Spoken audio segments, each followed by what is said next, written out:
Start. ठीक है, जैसा कि हमने कल बहुत से सवाल लगाए थे जो आप लोगों से नहीं लगे, आज भी कुछ सवाल हैं जो आप लोगों से नहीं लगे, वो सवाल लगवाए जाएंगे और उसके बाद कुछ अलग सवाल बताए जाएंगे जो SD यादव में टाइप नहीं है और एग्ज़ाम में आते हैं सवाल। तो पहले 57 नंबर सवाल लगाते हैं।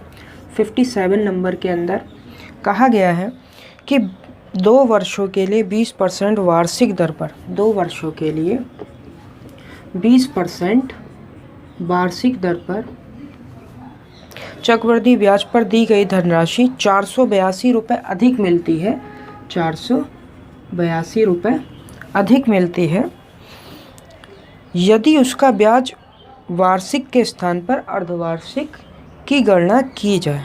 यानी कि जब हम वार्षिक लेते हैं तो कुछ ब्याज मिलता है और अर्धवार्षिक लेते हैं तो T कितना हो जाएगा 4 वर्ष और R कितना हो जाएगा 10 वर्ष, 10%। तो डिफरेंस कितने का आता है 482 का डिफरेंस आता है। ठीक है, तो कह रहे वह धन ज्ञात कीजिए। P वो कौन सा P होगा जिस पे ये वैल्यू कि इसे वार्षिक देंगे और जब अर्धवार्षिक देंगे तो इतने रुपए ज़्यादा मिलेंगे। तो हम सीधे सीधे ट्री मेथड लगाएंगे फटाफट, इसके स्क्वायर पे या फिर कोई सी भी वैल्यू ले लो। हम मानते हैं हम 10,000 सीधे वैल्यू ले लेते हैं, अपनी तरफ से P अज्यूम कर लिया 10,000। अब हमने इतनी लंबी वैल्यू क्यों अज्यूम की है, क्योंकि अगर हम ट्री मेथड लगाएंगे तो बाद में पॉइंट जनरेट नहीं होगा, इतने सारे जीरो हैं, कहीं ना कहीं पॉइंट काट देगा। ठीक है, तो फर्स्ट ईयर पहले हम वार्षिक के हिसाब से निकालते हैं, वार्षिक के हिसाब से निकालें तो फर्स्ट ईयर और सेकेंड ईयर। अगर 10,000 का हम 20% निकालेंगे, 10,000 का 20% निकालेंगे तो 2,000 मिल जाएगा। अगले साल भी 10,000 का 20% कितना मिल जाएगा 2,000।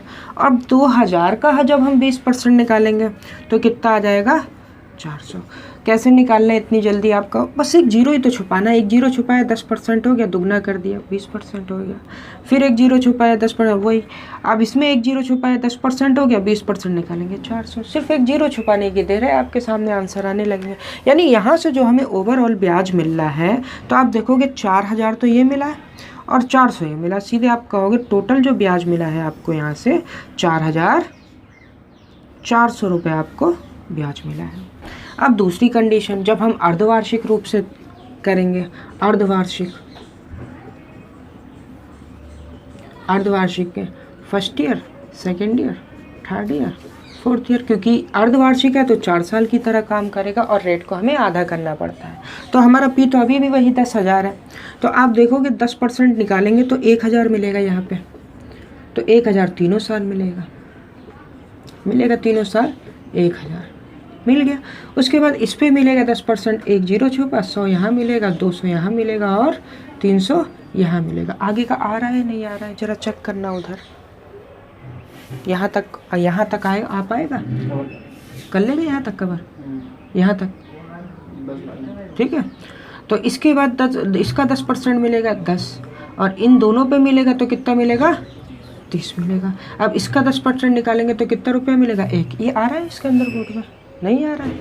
ठीक है, थोड़ा सा इसे इधर लिखना पड़ेगा, थोड़ा सा इसे इरेज करके इधर लिखना पड़ेगा, थोड़ा सा छोटा करना पड़ेगा। इस पे 10% मिल रहा है तो कितना आ जाएगा 100 और इन दोनों पे मिलेगा तो 200 और इन पे मिलेगा तो कितना आ जाएगा 300। आप समझ लेना, ठीक है। और इधर कितना आ जाएगा 10 और इधर कितना आ जाएगा 30 और इधर कितना आ जाएगा 1। अब आ रहा है, इतना चेक करो ज़रा, बोर्ड में आ रहा है ये। ठीक है, तो आप चेक करें यहाँ पे कितना ब्याज आया था 4,400 और यहाँ पे चेक करेंगे तो 4,000 ये हो गया और 4,600 और 641, 4,641 यहाँ से ब्याज मिल रहा है। जब आपने वार्षिक दिया था तो 4,400 मिल रहा है, जब आपने अर्धवार्षिक किया 4,641। यानी डिफरेंस कितने का आ रहा है आप चेक करो, इन दोनों के बीच डिफरेंस कितने का आ रहा है 10,000 पे। तो आप कहोगे कि 241 का डिफरेंस आ रहा है। ठीक है, ये भी आ रहा है नहीं आ रहा है, ये चेक करा करो कि आ रहा है नहीं आ रहा है। ठीक है, इस चीज़ का ध्यान दिया करो। और उन्होंने कितना कहा है 482, तो दुगने पे है 482। तो जाहिर सी बात अपनी धनराशि भी दुगने पे होगी और धनराशि कितनी होगी 20,000 और यही हमारा आंसर है। बस कंपेयर करनी थी, हमने अपनी तरफ से वैल्यू 10,000 ले ली, वार्षिक रूप से कंपेयर कर ली, ठीक है, और अर्धवार्षिक रूप से निकाल लिया कितना कितना ब्याज है, माइनस किया, डिफरेंस 241 का आया, वो कह रहे हैं 482 यानी दुगने पे है, तो दुगने पे है तो हमने इसे भी दुगना कर दिया, तो हमारा आंसर आ गया।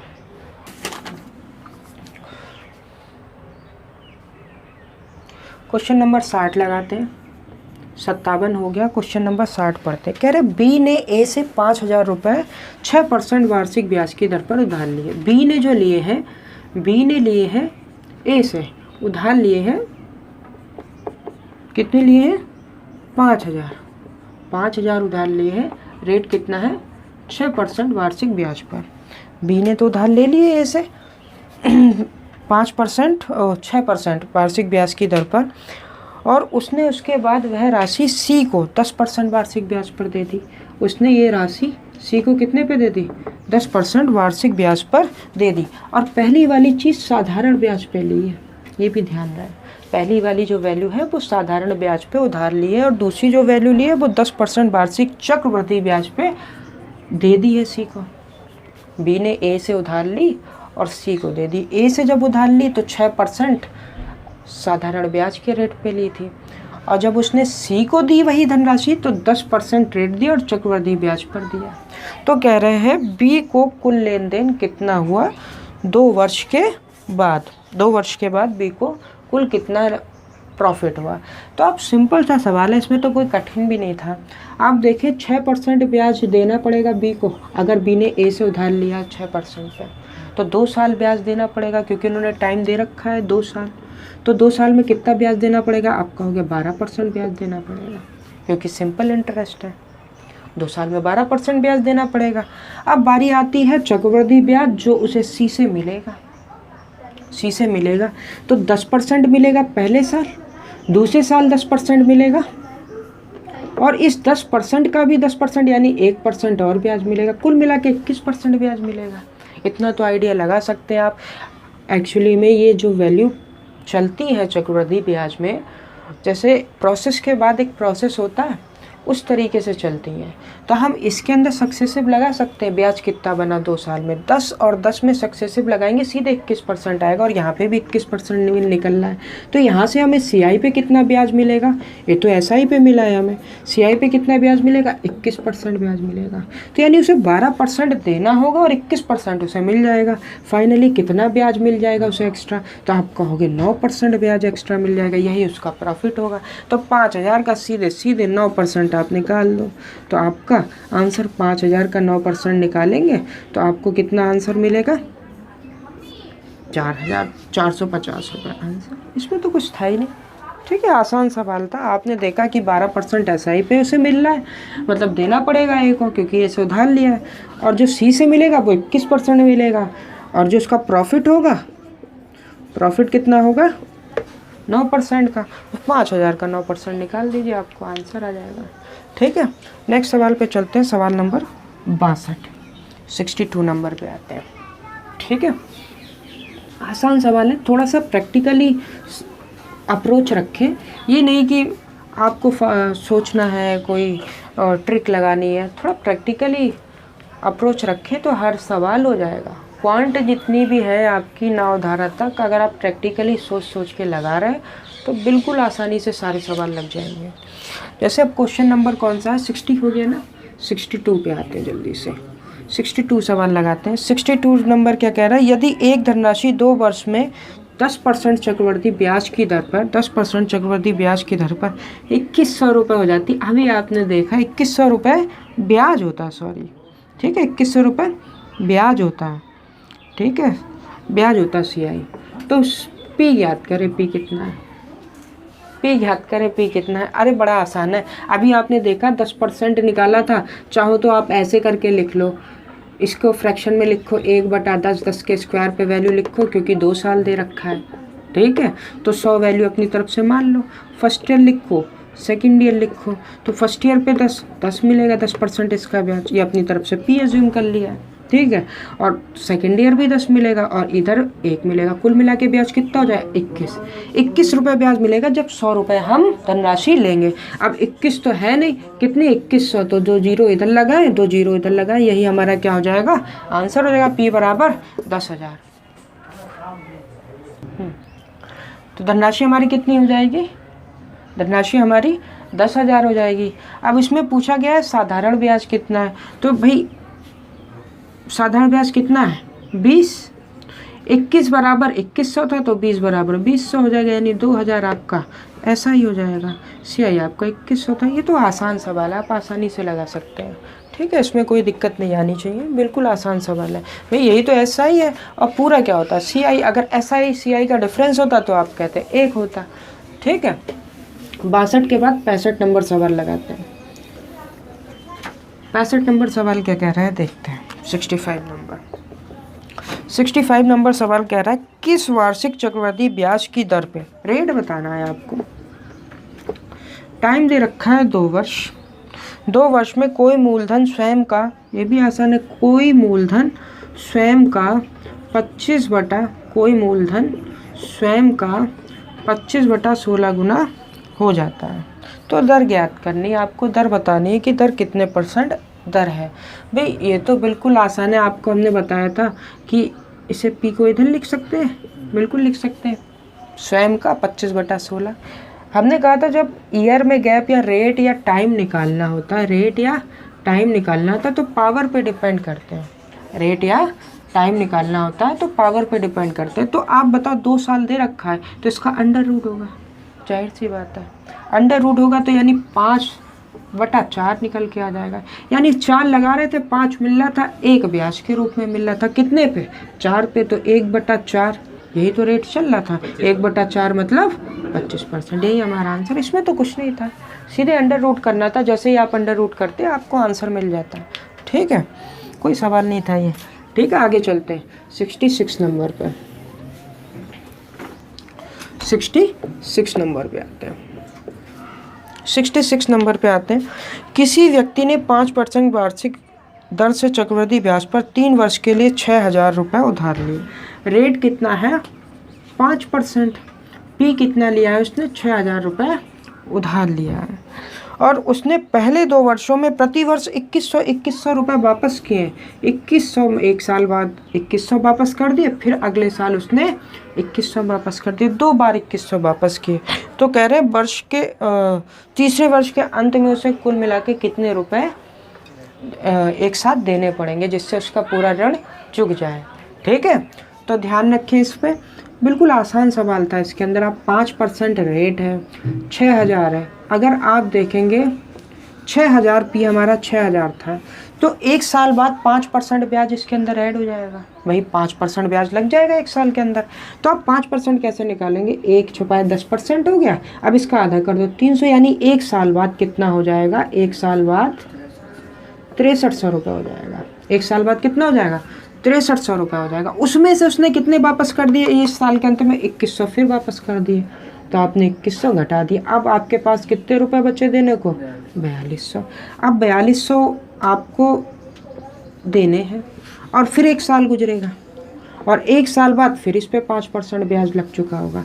5% निकालेंगे तो कितना आ जाएगा 210, और 420 हो जाएगा 10%, 420 हो जाएगा 10%, आधा कर देंगे तो 210 और बढ़ जाएगा, तो कितना हो जाएगा 4410, ठीक है, ये हो जाएगा। इसमें से फिर वो 2100 वापस कर लेगा। ये सवाल ऐसे ही लगते हैं, ये नहीं कि आप कोई फार्मूला है ट्रिक है लगाते चलेगा। अब इतना बचा हमारे, अभी लास्ट ईयर में इस पे 5% लगेगा और जो भी 5% लगेगा वही हमें चुकाना पड़ेगा।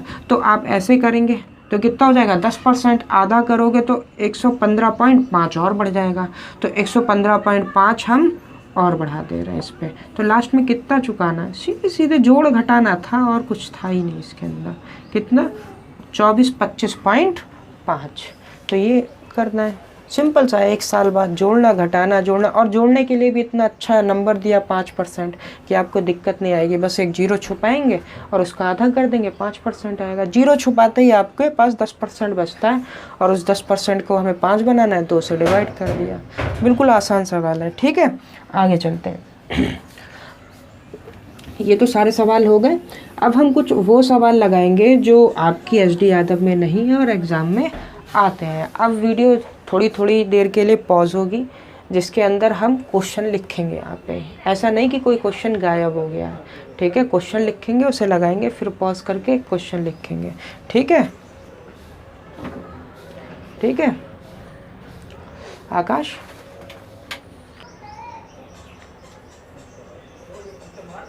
ठीक है, अब ये सवाल है कि मूलधन ज्ञात कीजिए।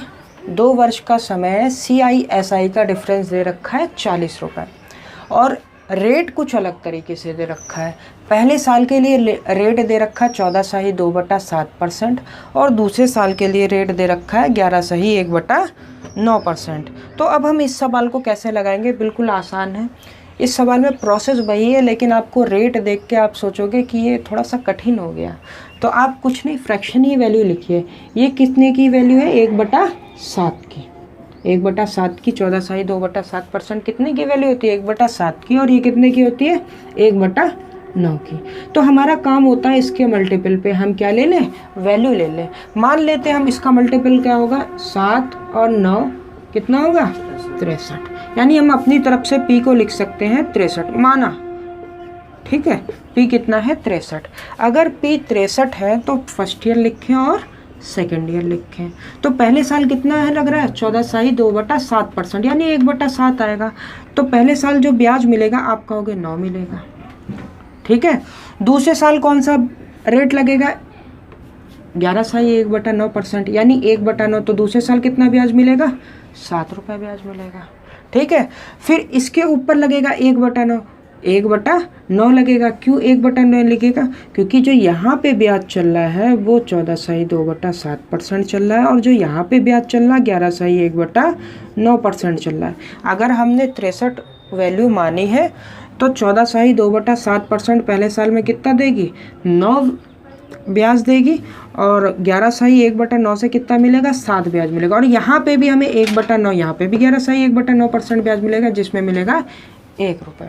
तो आपको पता है ये पूरी वैल्यू कितनी होती है? ये CI होती है और ये कितनी होती है?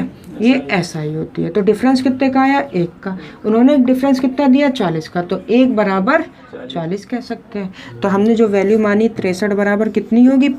P जो हमने माना 63, तो 63 गुणे 40 कितना हो जाएगा? 0। 4 × 12 का 2 हाथ से लगा 1, 4 × 24 25 20। ठीक है, ये हमारी धनराशि होगी। तो ये सवाल नोट कर लेना, ये सवाल कुछ अलग है। दूसरा सवाल है, P हमें ज्ञात करना है। टाइम है 3 वर्ष का, रेट है 16 2/3% और इन्होंने दे रखी है तीसरे वर्ष का CI माइनस दूसरे वर्ष का CI बराबर 420 रुपये। तीसरे वर्ष का CI और दूसरे वर्ष के CI का डिफरेंस कितना है? 420 रुपये।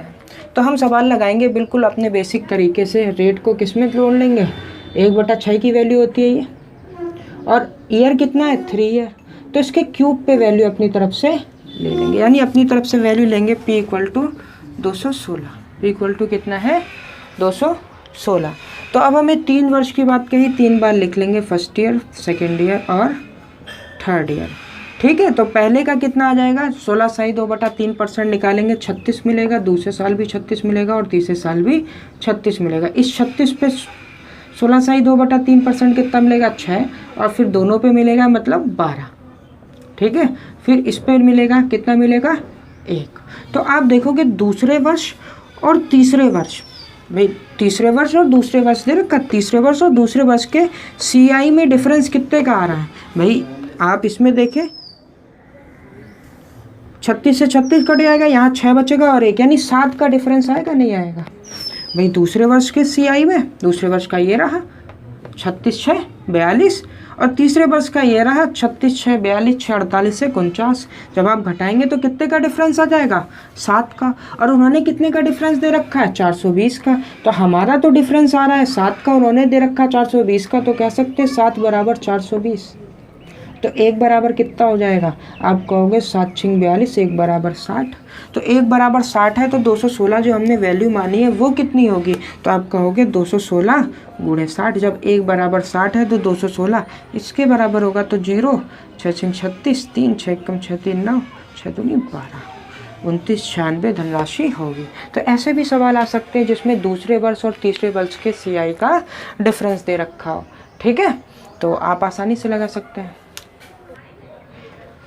ये तीसरा सवाल है, SD यादव में ये टाइप नहीं दे रखा, तो आप इस चीज़ पे ध्यान देना और इसे इस टाइप को नोट कर लेना ध्यान से। सवाल ये है, कोई धन 5 वर्ष में 4500 हो जाता है तथा 10 वर्ष में 6750 रुपये हो जाता है, तो वह धन ज्ञात करें। 5 वर्ष में कितना हो रहा है? 4500, और 10 वर्ष में कितना हो जा रहा है? 6750 रुपये हो जा रहा है, तो धन ज्ञात करें। तो पहले कुछ पी रहा होगा, फिर 5 साल बीते होंगे और वो धन कितना हो गया? 4500। फिर इसके भी 5 साल बीते होंगे, यानी कुल 10 साल बीत गए, तो वो धन कितना हो गया? 6750। तो इसकी शॉर्ट ट्रिक कुछ नहीं होती है। शॉर्ट ट्रिक पहले बता दो, बिल्कुल आसान है, और ये आई कहाँ से ये भी बता दिया जाएगा। जैसे कि हमें पीछे जाना है 5 वर्ष, 5 ही वर्ष पीछे जाना है। इनके बीच में जितना गैप होता है उतने ही वर्ष हम पीछे जा सकते हैं और उतने ही वर्ष आगे भी जा सकते हैं। ठीक है, तो पीछे जाने के लिए क्या करेंगे? पीछे वाली वैल्यू को 2 बार लिखेंगे, अभी बता दिया जाएगा ऐसा क्यों किया जाता है, और आगे वाली वैल्यू से डिवाइड कर दिया जाता है, तो आपके सामने आंसर आ जाएगा। अगर आपको पीछे जाना है, पीछे वैल्यू की 2 बार गुणा करेंगे और आगे वाली वैल्यू से डिवाइड कर देंगे, तो आपके सामने आंसर आ जाएगा। ठीक, अगर हमें मान लो इसके बाद क्या था, 15 वर्ष बाद कितनी हो जाती, तब हम क्या करते? 15 वर्ष बाद अगर पूछते 15 वर्ष बाद कितना होता अमाउंट, तो आप आगे वाली वैल्यू को 2 बार लिखते हैं। आगे जाना है तो आगे वाली वैल्यू को 2 बार लिखना है, मल्टीप्लाई करनी है, और पीछे वाली वैल्यू से डिवाइड कर देना है। तो करना कुछ नहीं होता, अगर आपको 5 वर्ष पीछे जा उतना ही वर्ष पीछे जा सकते हैं जितना इनके बीच में गैप है। 5 वर्ष पीछे जा, यहाँ पे 5 वर्ष का गैप है, तो 5 वर्ष पीछे जाएंगे तो हमें पी नहीं मिल जाएगा, इसलिए इन्होंने ऐसा सवाल बनाते हैं कि जितने का गैप होता है और इतना ही पीछे जाए तो हमें पी मिल जाए। तो पीछे जाना है तो पीछे वाली वैल्यू को 2 बार लिखना है, आगे वाली वैल्यू से डिवाइड कर देना है। अगर आगे जाना है 5 वर्ष तो आगे वाली वैल्यू को 2 बार लिखना है, पीछे वाली वैल्यू से डिवाइड कर देना है, तो आपका आंसर आ जाएगा 3000 रुपये। ठीक है, 3000 रुपये। अब ये आता कहाँ से है? ठीक है, अब इसकी बात कर लेते हैं, ये आता कहाँ से? इरेज कर दें, ये आप लिख लेना, इसे पॉज करके आगे चलते। ये आता कहाँ से? हम मानते हैं 5 साल बाद, 5 साल की बात कर रहे हैं, अमाउंट हो जाता है A1 लिख ले रहा है, A1 हो जाता है।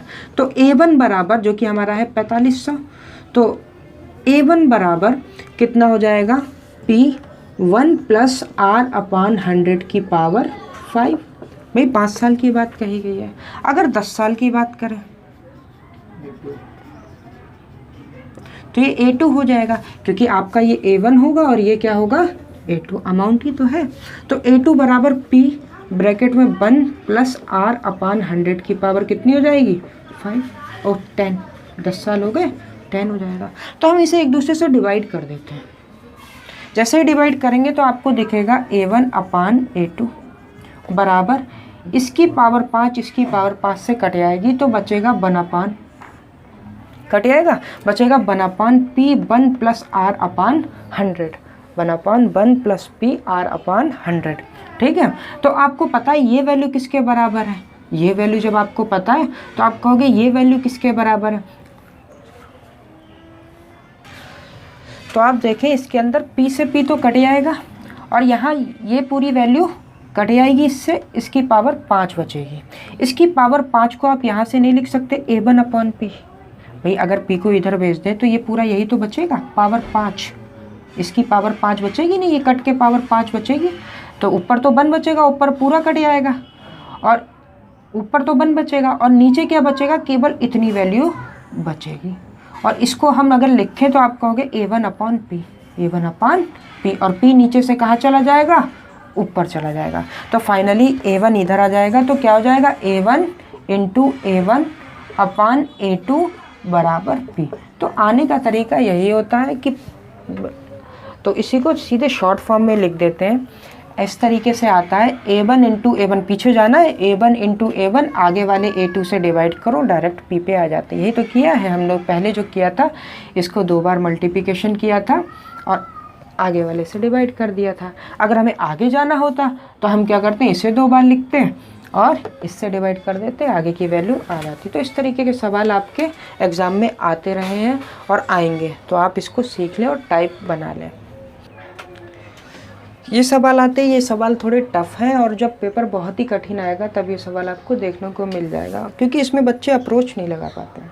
जैसे कि सवाल दे रखा है 3 वर्ष के CI/SI का अंतर और 2 वर्ष के CI/SI के अंतर का अनुपात 19:6 है, 16 नहीं, 19:6 है, दर ज्ञात करें।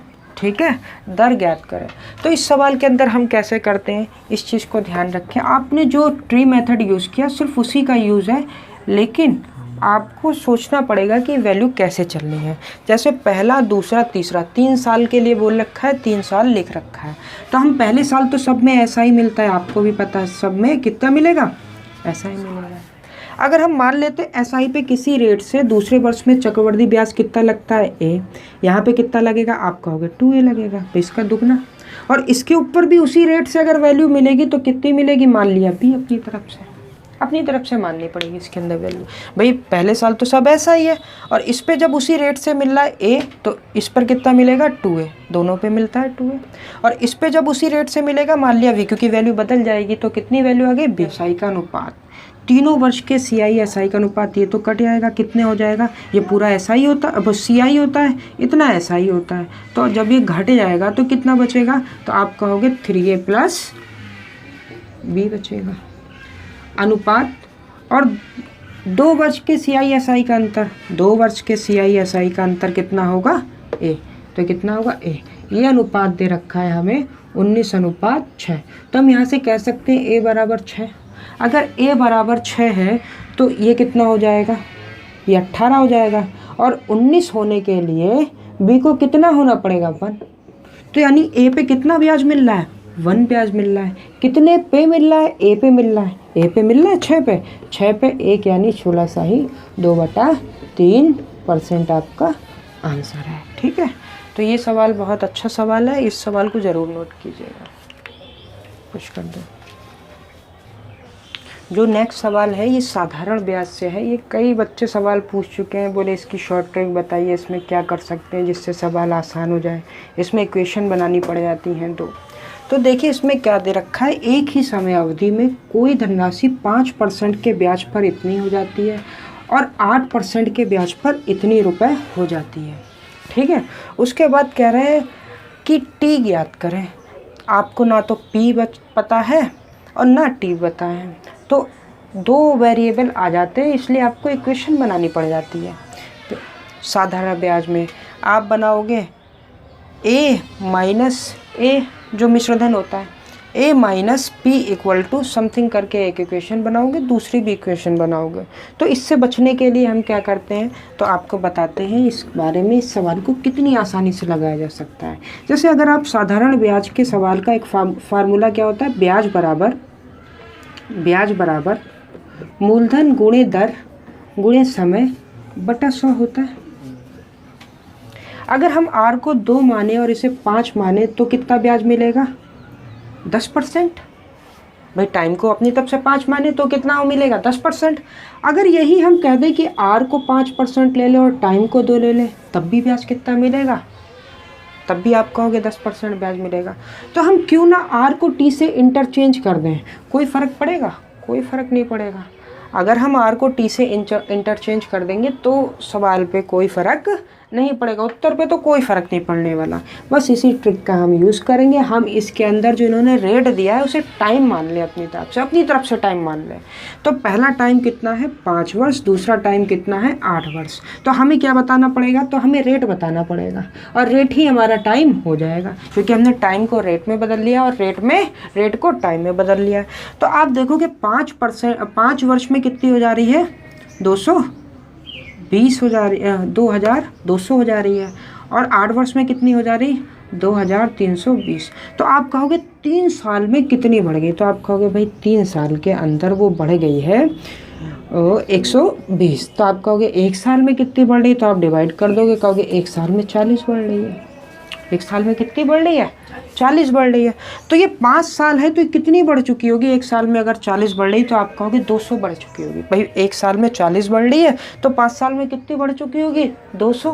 तो यानी हमारी मूलधन कितना हो जाएगा पी 2000 रुपये, क्योंकि भाई 200 तो बढ़ गई, 200 ही तो बढ़ी है, तो हमारा पी कितना हो जाएगा 2000 रुपये हो जाएगा। अब हमें रेट बताना है जो कि हमारा रियल में टाइम होगा, तो हम रेट निकाल लेते हैं डायरेक्ट। 2000 पे कितने 1 साल में ब्याज मिल रहा है 40। तो आप कहोगे 2000 पे 40 मिल रहा है ब्याज, यही हमारा रेट है। जैसे ही गुणा 100 करेंगे रेट मिल जाएगा आपको रेट मिल जाएगा। कितना आ जाएगा रेट 2%, और रेट ही हमारा टाइम था, क्योंकि हमने टाइम और रेट को इंटरचेंज कर लिया था। तो हमारा टाइम कितना निकल के आ जाएगा, जो कि हमारा रेट था इंटरचेंज किया था, कितना निकल के आएगा 2 वर्ष। यही हमारा आंसर है। कितनी आसानी से लग गया, बस चेंज करना है रेट को टाइम से, टाइम को। ऐसे सवाल बहुत मिलेंगे जिसमें इक्वेशन बनानी पड़ेगी। आप कुछ मत करो, साधारण ब्याज में रेट को टाइम से इंटरचेंज कर दो, आपको फटाफट आंसर मिल जाएगा, इक्वेशन बनाने की ज़रूरत नहीं पड़ेगी।